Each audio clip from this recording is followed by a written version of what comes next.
Oh, hello there.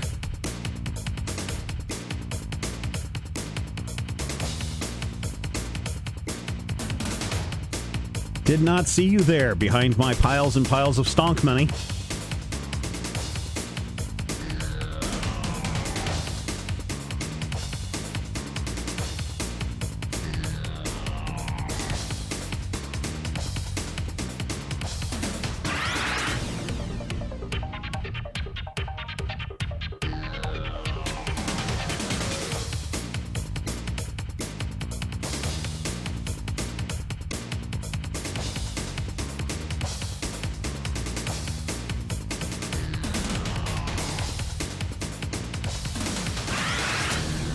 Finally, Friday is being brought to you this week by Major Spoilers VIP and Patreon members from around the world. You can show your support in everything we do and get on board and join a bunch of other really cool people at patreon.com/Major Spoilers. Happy Friday, everyone. Oh, man. I don't know why this does this, but I do another stream earlier in the day for a class that I teach. And I get the camera set and everything, and yet as soon as I jump over to Finally Friday, it's all wackadoodle. Hey, speaking of wackadoodle, there's Squirrel Brian. Squirrel Brian wanted me to talk about stonks today. What about stonks did you want me to talk about, Squirrel Brian? Because here's all I know about stonks in a nutshell. Number one, buy low. Number two, sell high. Number three, there's three, don't go for the quick turnaround. And certainly you shouldn't be betting on people to lose. That just seems like a really bad idea. I guess some of you, though, have some thoughts, want me to talk about the stonks and AMC and GameStop and all that stuff. I think the smart business people can explain the whole GameStop, let's screw over the hedge funds because they're evil and betting on losing. There's nothing that the Reddit group is saying that because they're buying the stocks that GameStop will succeed. I think they pretty much come out and say GameStop's not doing very well, but we're doing this to screw over hedge funds. Yeah, Bitcoin listens. When Musk speaks, Bitcoin listens. Which is weird because Bitcoin right now under the cryptocurrencies kind of took a bit of a turd dump today. Just today dropped, let's see, it went up as high as 38,000 at around 3 this morning. And then it's dumped back down to about 34,000 for a full Bitcoin. So, yeah, that's kind of dropped quite a bit.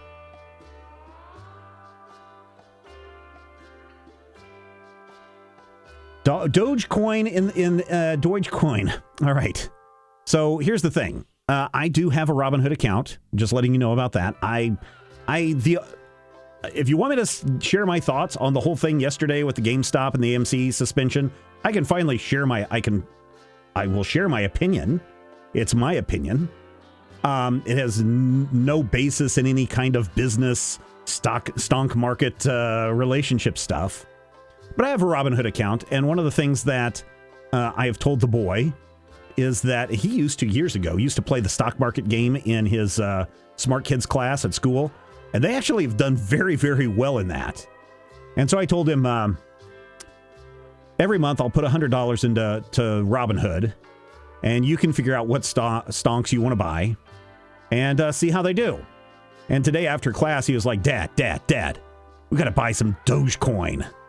And I was like, DogeCoin? Really? I said, probably not a good idea. And he goes, Dad, it's really cheap. I'm like, okay, how cheap is it? DogeCoin. Currently selling at 5 cents a share, or 5 cents a Doge.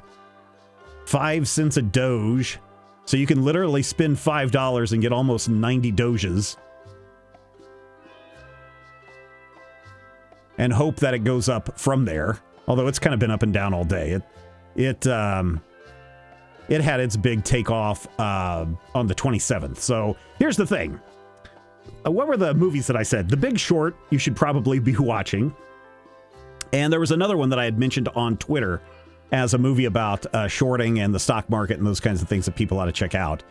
But the best time to invest is like 2 weeks ago.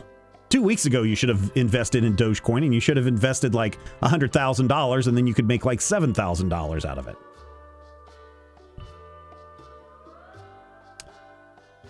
The brokerages restricted them, so they had a lot of profit taking was allowed to happen. Well, yes, but the bigger problem was that because Robinhood doesn't charge fees, they didn't have enough money to cover all the buying that people wanted to do. And that's one of the attractions to Robinhood, is that you go to them and say, hey, I want to buy X amount of Doge at whatever, or I want to buy so much of AMC at whatever. And then they will make that purchase for you.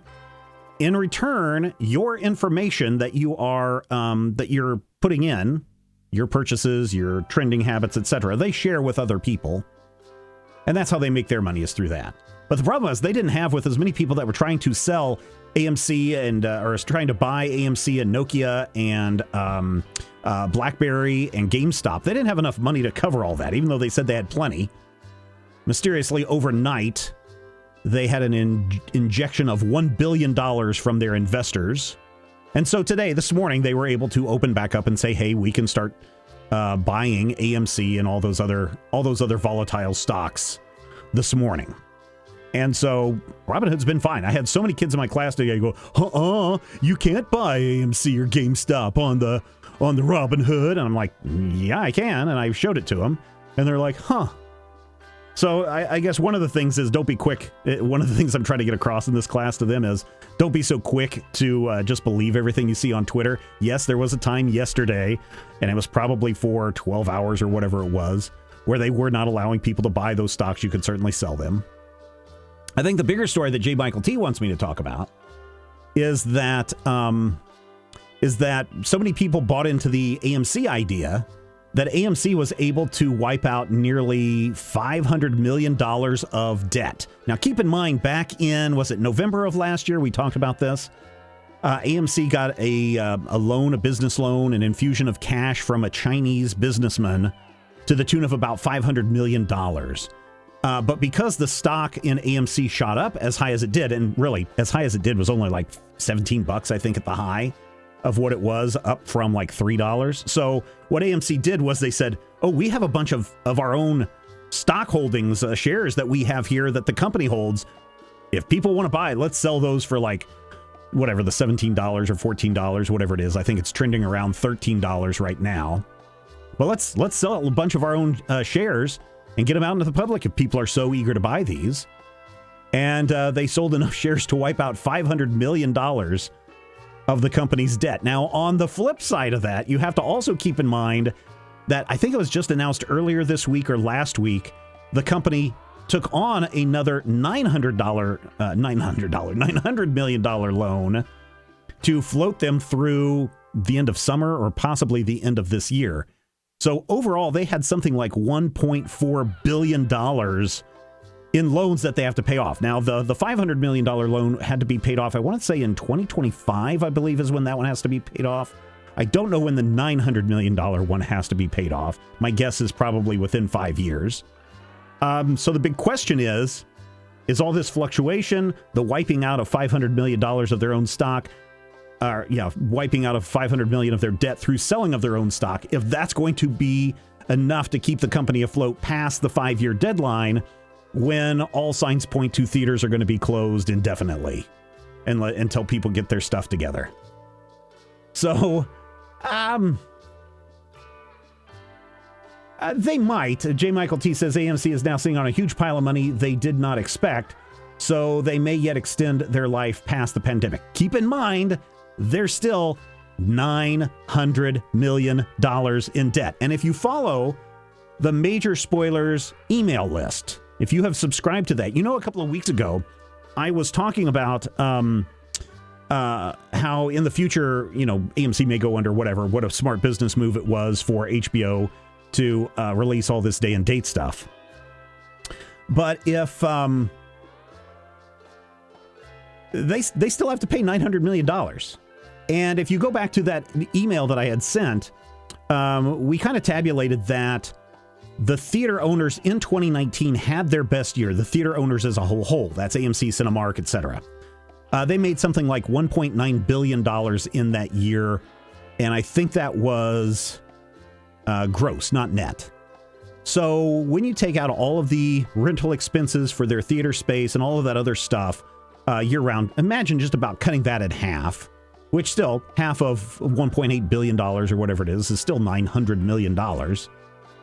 My guess is that if the theater jumps back, if the theater going audience jumps back to the highs that they were in 2018 and 2019, then maybe AMC will be able to pay that loan off by whatever their deadline is, 2025, 2026, whatever that may be. But my guess is, and I don't know about you, I don't want to go back to the theaters anytime soon.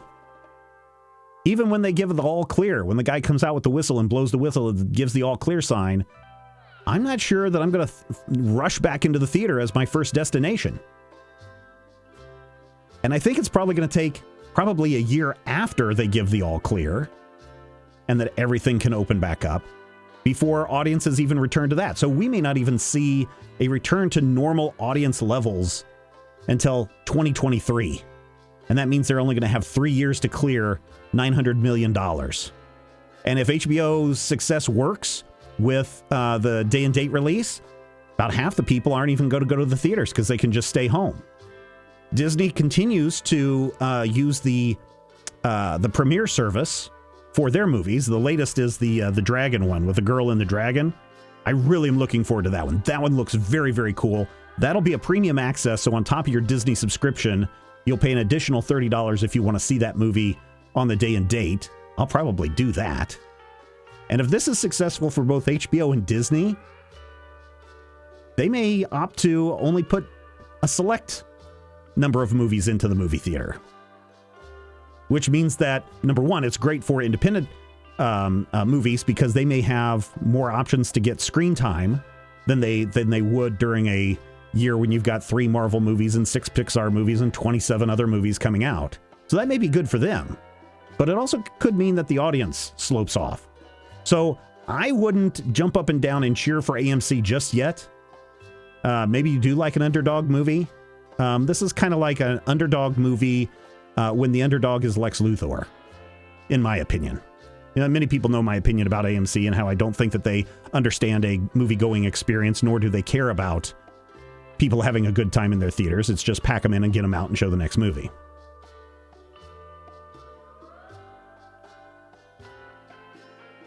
Malone says, I never even wanted to go before anything happened. Well, all joking aside, it's kind of troubling that they found $500 million and still can't cover their debts. The thing is, they didn't just magically find $500 million. They literally had a bunch of stock sitting around that they could have sold when the stock was $5. It wouldn't even come close to the $500 million needed to clear that. But when that number jumped up high enough, then the company said, okay, we can sell our own stock at $14 if that's what people are going to buy. And that's what cleared that $500 million for them. And they didn't sell all their stock. I mean, they do need to keep a bunch of stock on hand for this.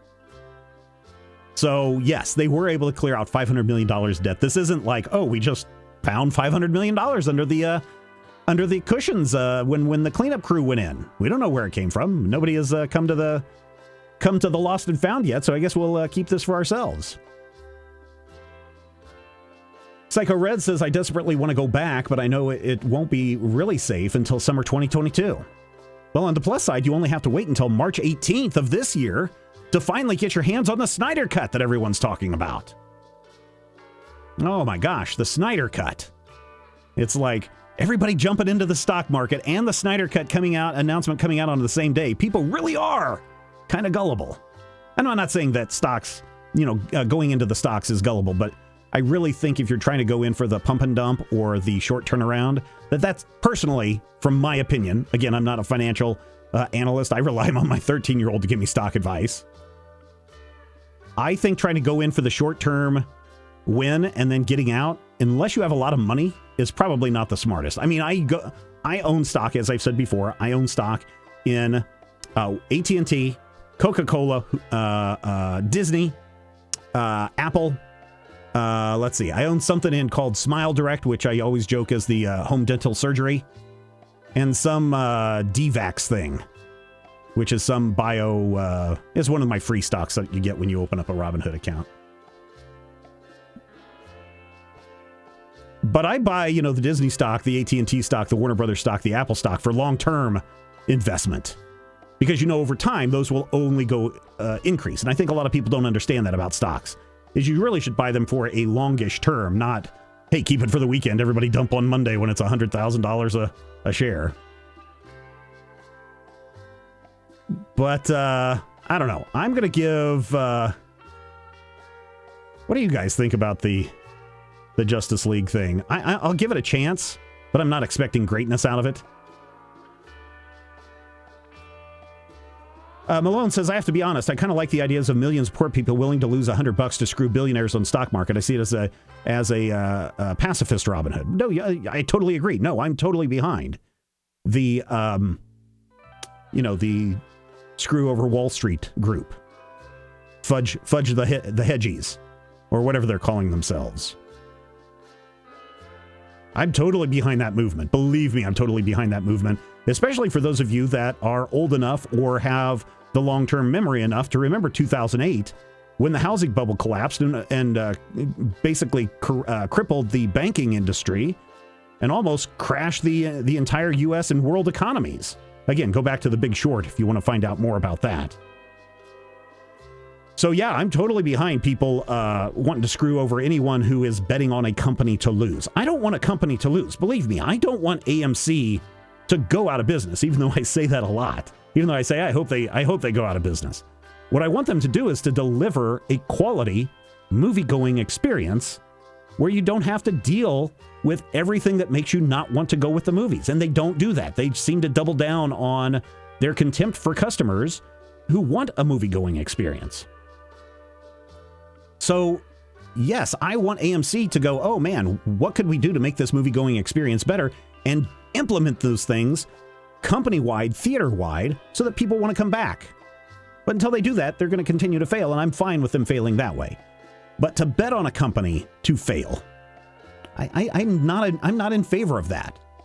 And if you want, there's a really good Who Did It. There's a really interesting video that's up. Is it Planet Money? I think it's Planet Money. Did a really cute video on shorting stocks, and shorting stocks goes all the way back like to the 1600s when the Dutch East India Company was still, was just starting out. And this guy got so mad because he was kind of cheating on the reporting of how much the Dutch company owed him. And they threw him out. And so he's like, I'm gonna try to cripple the stock on this company. And so it's like a 500-year-old game to short stocks.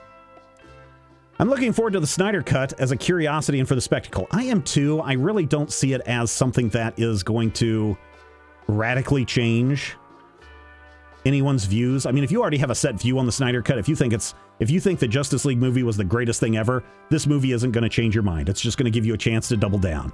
And I'm going to tell you, if you are someone who's firmly set into the belief that the Justice League movie was a piece of poo, I don't think the Snyder Cut is going to change your mind. I expect this cut to generate some sort of executive interest in filmmakers getting their vision done proper.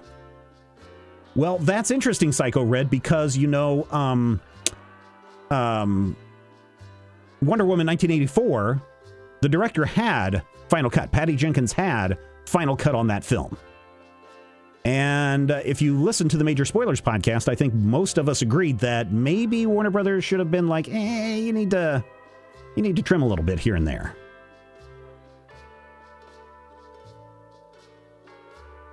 Oh, the Richard Donner cut of Superman is not on HBO Max? That's too bad. You can go get it on DVD and Blu-ray while they last. Malone says, Snyder Cut is a funny curiosity to me. I'd be more interested if it was a good director and a good movie. Zack Snyder is, I think, he's a competent director. He knows what he wants. I think the problem that many people have with Zack Snyder is he has a particular style and vision, and that doesn't resonate with a lot of audiences. That doesn't mean that he's a bad director. because I think he's a very competent director, and I think he's a very competent storyteller. It's just the style that he wants to tell his story doesn't resonate with a lot of people. Yeah. So there is some JLA stuff. There is some Stonks stuff. I'm happy with my stonk purchases. But I swear, if I have to buy DogeCoin for my son just because I told him he could buy whatever he wanted with it, that's going to be bad. Although I did buy, what did I buy? I bought $7 worth of Bitcoin last night. That represents a 0.0002% of a Bitcoin. So not even a hay penny. Not even it was definitely not a half penny. But a micro fraction of a Bitcoin is what I bought. Just because why not? I was actually gonna start the show this week by going, oh, you guys, I done something really horrible. I took all of the cash that Major Spoilers had and I invested it into AMC, and now Major Spoilers is broke and we're going out of business. Which brings up to the big fourth issue when it comes to stonks. Don't bet money you can't afford to lose. Same way with gambling, right? Don't go to Vegas and gamble if you can't afford to lose money. And if you are going to go to Vegas and gamble, figure out how much you can afford to lose. If you can afford to lose $500, then that's the max that you go. Don't go to Vegas and say, oh, I've lost $500.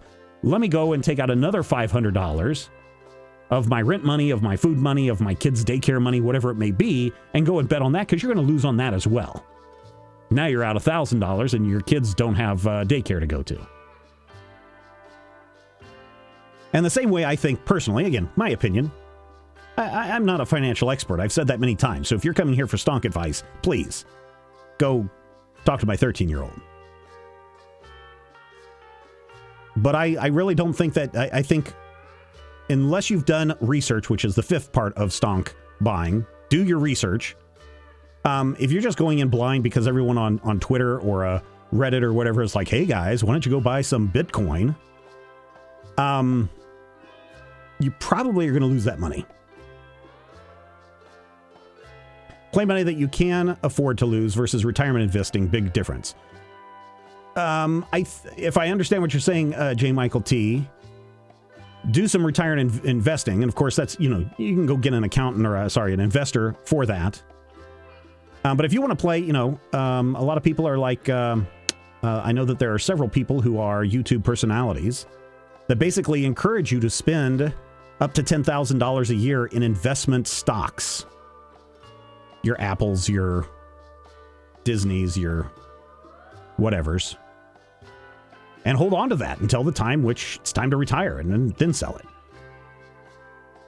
When I was a young whippersnapper and a cyberpunk, I remember what the promise of Bitcoin was, and then it turned into a crazy, scratchy lottery ticket or something. Yeah, pretty much. But it's interesting because while we were talking today in class about where money comes from, I don't know if that's a good thing or a bad thing, that little face that popped through. And an evil emoji, huh? One of the things that did come up was changes in technology and how it affects luxury items, and how are people who can afford luxury items, what are they doing to spend their money? Where are they spending their money and investing their money? And interestingly, this is from a report, a study from 2017, so it's a little bit old. It's about 5 years old. But it's interesting that one of the items that they say, in addition to how people are trying to attract the wealthy into their stores and trying to get them to buy things, one of the things is moving away from stocks and moving to things of solid commodity, gold, silver, etc. And then that triggered something in my mind that I said earlier this week that I might expand upon, is the auction market. Let's see if I can bring up the website with, well, of course not. Heritage Auctions website. I talk about them quite a bit.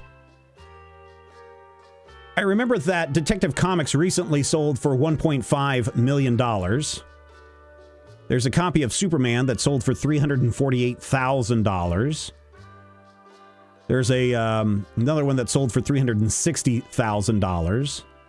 There's an Amazing Fantasy 15 that sold for $180,000. And I guarantee you, if you go back and look, let's see if we can go back and look and see on the... Oh, here's the Batman #1 that sold for $2.2 million. If we go in here, it should say when the last time this one was sold and how much it went for. I think... here it was. There was one that sold at a 9.4... Or, sorry, a 9.2 sold earlier this year for $860,000. So when this one sold for 2.2, it kind of says that, hey, there are certain things that people will buy and see value in. Comic books. So your old comic book collection may be worth something someday. Maybe someday they will be paying $2.2 million for your Batman collection. The thing is, though, and this kind of goes back to how I see the auction of comic books and stocks are the same, is the price of a comic book goes up if there's enough interest in it and if there's enough demand for it. And that's how you make your money with comics, right? If there's enough interest and enough demand, or if other people aren't selling their copies and so the number of copies is small. And stocks are kind of the same way. If it's a stock that's popular, look at how a company's stock will drop the minute they come out with their quarterly reports and say, oh, we lost this much money, or how their stock rises when a company comes out and says, hey, we made this much money. It's based on what people value it's worth. And I think comic books and I think stonks share a very close relationship in that way. Speaking of finding value in its worth, we have a Patreon page at patreon.com/majorspoilers. And if you find value in the things that we do, if you enjoy Finally Friday, if you enjoy Top 5, if you enjoy the Major Spoilers podcast, or Critical Hit, which is our RPG, tabletop RPG podcast. I guess it's, what is it? A TT, RPG, whatever it is. Tabletop Real Play RPG podcast. Then we could use some of your DogeCoins or some of your Bitcoins that you have laying around. Head over to patreon.com/majorspoilers and join a growing group of people who see value in what we do and want to see us continue to do what we do. $1 a month, $5 a month, $25 a month, it's up to you. But we appreciate everyone who's able to kick in a small amount. I hope you enjoyed this conversation today. I really had no idea what to go into. And then D&D Brian was like, hey, can you talk about the stonks? I don't know.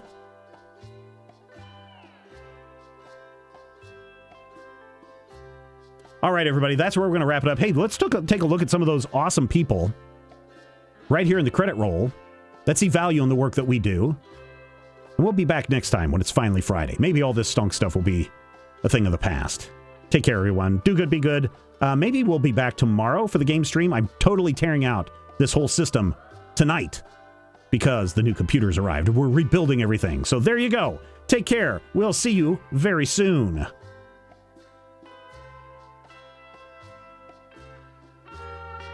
Look at all those awesome associate producers. I bet you see your name in there.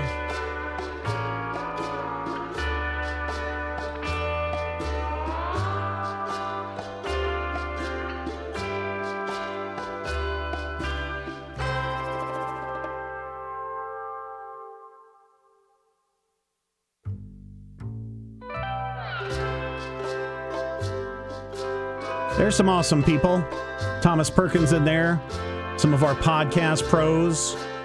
Our silvery spoilerites. Sorry, Squirrel Brian, no gold members in here.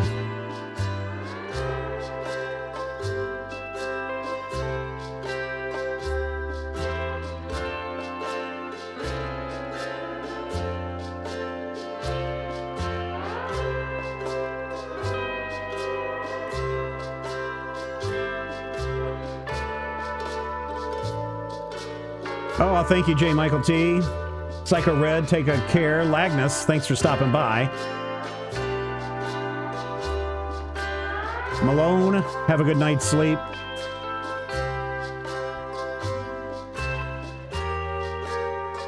Squirrel Brian, responsible for this mess. Show's over. Time to go eat some dinner. Maybe play a little Among Us with the boys.